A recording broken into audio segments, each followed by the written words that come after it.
পড়ি কি মরি করে বাচ্চাটি দৌড়ে এসে ঠাকুমাকে প্রায় একরকম ধাক্কা দিয়ে এই দাদুর পেছনে লুকিয়ে পড়ল। ঠাকুমা তো হতবাক। সামনে তখন লাঠি নিয়ে দাঁড়িয়ে আছে বাবা। তাকে আটকাতে ব্যস্ত মা, কাকিমা, জেঠিমা। দাদু হয়তো সে যাত্রায় বাচ্চাটিকে বাঁচাতে পেরেছিল, কিন্তু আড়ালে নিয়ে নিজের ছেলেকে শাসন করতেও ভোলেনি। বলেছিলেন, খোকা, নাতি বা নাতনি যদি কখনো দাদু ঠাকুমার কাছে এসে নিরাপদ আশ্রয় চায়, তাহলে সে আশ্রয় কেড়ে নিতে নেই। তোমার সন্তান, তুমি তাকে টেনে নিয়ে শাসন করতেই পারো, কিন্তু এতে ভালোর থেকে মন্দই বেশি হবে। বাচ্চাদের মানসিক গঠন কখনো এতে উন্নত হয় না।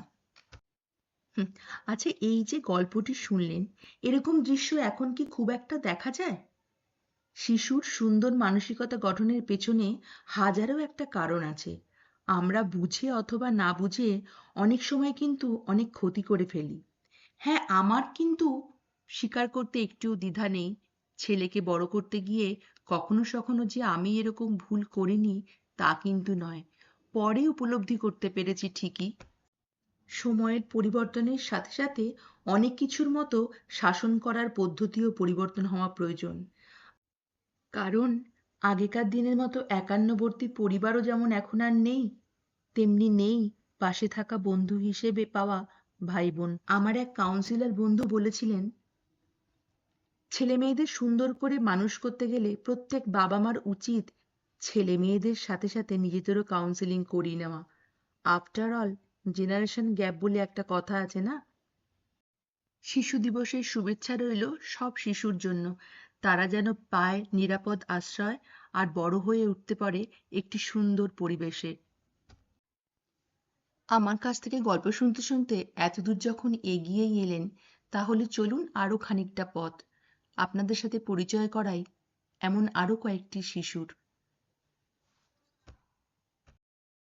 আমরা এখন এগিয়ে চলেছি ঘাটশিলাতে ধারাগিরি ফলস দেখব বলে।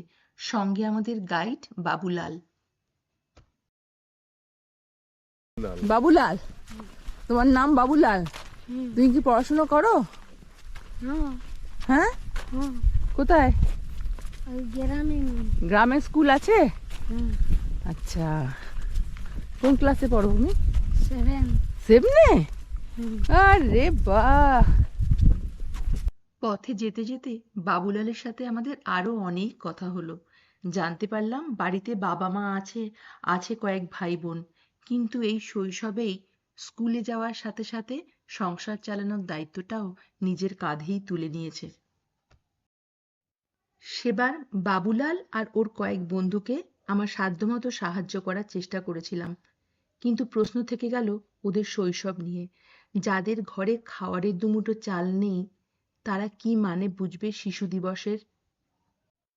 আমাদের দেশে তো এরকম অনেক বাবুলাল ছড়িয়ে আছে।